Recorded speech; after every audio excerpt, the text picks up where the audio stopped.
Dr. Felton here with Grateful Heart Vet Hospital with another rehab tip. We have an exercise we're going to start with called a weight shifting exercise that I call hip checks.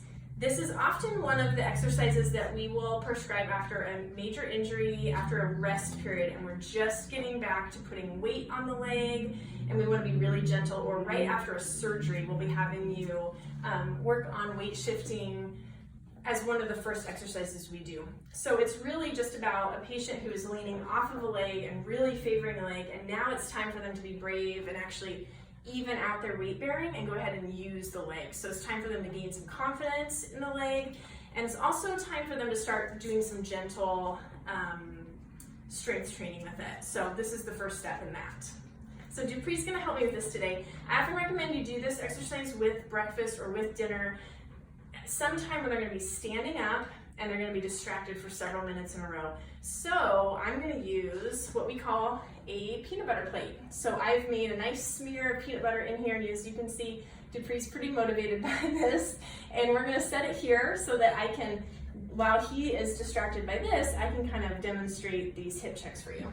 Okay, Dupree, go ahead, buddy. Okay, so while he's taking his time with that, you can see that I have the opportunity to kind of square up his legs so that he isn't uneven. And then I'm going to just take some time and work on some unpredictable weight shifting exercise. And if he sidesteps a little, no big deal.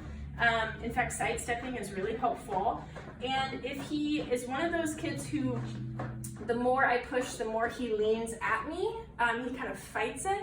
I just want to think about then going to the other side and let him lean onto the leg I'm trying to get him onto. So I'm just trying to follow like his reaction and go ahead and convince him to do some weight bearing on the leg in question. You know, so if he's always favoring that right one and not putting as much weight on, I'm kind of working on unpredictable like pushes, little hip checks in that direction. And that way he's practicing over and over while he eats weight bearing, balance, and a little bit of strengthening, a little bit of just those stance muscles, engaging them again and gaining some confidence in the leg.